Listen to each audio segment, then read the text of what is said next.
Our recovery efforts began today, but as the sheriff mentioned, given the terrain and the condition of the site, we expect that this will probably take at least a couple, if not a few days, to complete the recovery. Our priority is completing the recovery as quickly as possible, but safely and thoroughly, and doing that to make sure our staff are, like I said, are safe. Our next priority after recovery is identification and notification of the families, all of which we'll do as soon as we possibly can. I want to give a big thanks to the sheriff and his department, who's been extremely helpful to our department to this point, and I know they will be going forward. I also want to emphasize that we'll be doing our work thoroughly, quickly, and with the utmost compassion. So again, we offer our condolences to the families at this point, and I just want to reassure everybody we're doing everything we can to confirm identifications and give closure to the families involved. Thank you. En español, buenas noches. Queremos informarles que ya la investigación se ha empezado, va a ser muy complejo, va a durar no solamente días, sino semanas. Y la oficina del coroner del condado de Los Ángeles ya ha empezado a recobrar los restos. El proceso va a durar unos días, pero el proceso de identificarlos va a durar mucho más tiempo que eso. Y es un proceso muy largo. Y la idea es obtener clausura y que cada persona que tenga familiar que falleció en este accidente son identificados, son notificados y después esa información se puede dar a la luz pública. Quiero darle las gracias al California Highway Patrol, a los alguaciles del condado de Ventura y a los Rangers del Santa Monica Mountains Conservancy. Ellos están asistiendo. El área donde fue el accidente está todo cerrado. Y si uno no es residente local de los áreas cercanos al área del accidente, se prohíbe el paso de todo ese lugar. Si no tienes identificación local, no es accesible. No queremos que nadie se presente a ese lugar. Es peligroso. Es peligroso durante el día, porque es un sitio muy empinado, que mucha vegetación, y es muy difícil de caminar a la luz del día, mucho menos a la noche. Y queremos que todos se mantengan muy alejados de eso. Si alguien local que quiere ofrecer las condolencias o quiere demostrar el respeto a los que padecieron esa tragedia en el parque de De Anza, ahí pueden estar ubicados, ¿ok? Y cambiando al inglés, again, our hearts and prayers go out to the families of all of those who lost their life in this terrible accident. Es algo muy doloroso y queremos ofrecer el pésame a todas las familias de los que fallecieron en esta tragedia. Any questions? Question for Dr. Lucas, if we could. Doctor,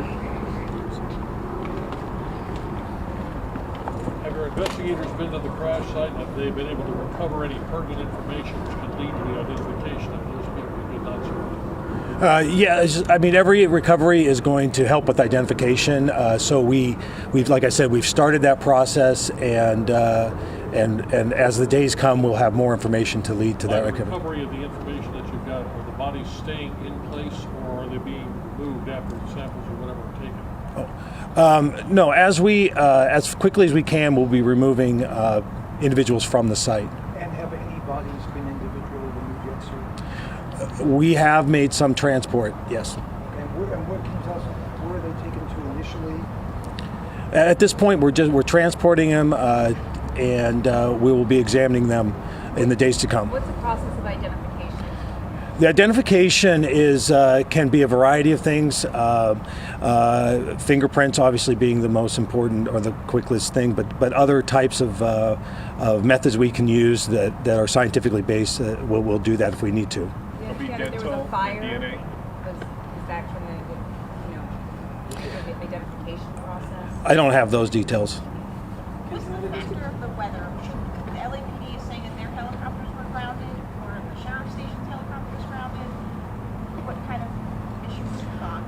We do know there was an issue of visibility and a low ceiling.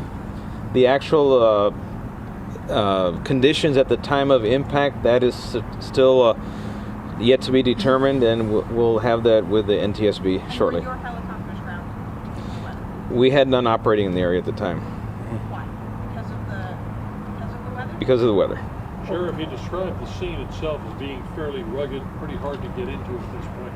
Dimensions that we're talking about here, how wide of an area the NTSB and your people are going to have to look at as far as wreckage, debris spread, everything else? It's roughly a football field of debris. About what, circular, about 300 yards or 100 yards? Roughly 100 yards across in each direction. Can you tell us who called 911? What was that process? How was it reported? We received a 911 call at 0947 hours.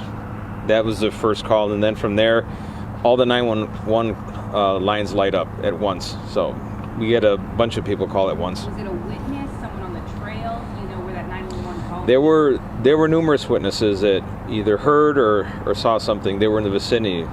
Yes. Are you going to be providing that information regarding the witnesses? That'll be folded into what the NTSB is doing? Well, we want all witnesses to be interviewed first by the federal investigators, and once they're done interviewing them, then we can identify it. Has this pilot had a history of issues? He or she was clean? That'll be up to the FAA and the NTSB.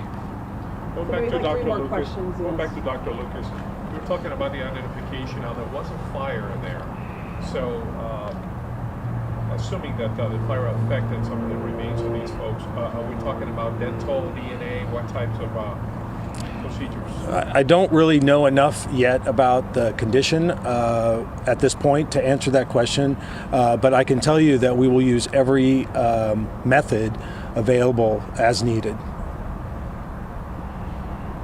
Is that it? All right, thank you all. Thank you very much. Sorry. And you were just hearing from LA County Sheriff Alex Villanueva and Dr. Lucas from the coroner's office. Essentially, they were saying, first and foremost, Alex Villanueva was asking people to not go to the crash site. They've had fans, mourners, people who really want to be near the scene of the crash, and they're asking people to stay away. They also have a 5,000-foot ceiling for any helicopters or any planes or anything to fly over. So they're really keeping a very big distance that they want people to stay away from. Again, it's very rugged terrain. Firefighters, in fact, they had to hike up to get there in the first place. So it would be dangerous even without, the fact that they want to keep this investigation and the scene very closed off to people. The coroner also mentioned that they have been able to remove some of the bodies from the scene, but it's going to be a slow process and that it will likely take a few days, but they're going to do their best to use fingerprints first, and then if they have to, after that, use other methods to identify the victims in the crash. We do have more coverage tonight at 11 o'clock on ABC7. We're going to be going through all of the outpouring of support that has come in from not just fans, but former players and other people in the industry. So many people who are mourning Kobe Bryant's death, including his daughter Gianna, the 13-year-old who was also on board, and the other passengers who perished in this terrible crash. Stay with us online on social media, all of our platforms, and we'll see you at 11 o'clock on ABC7.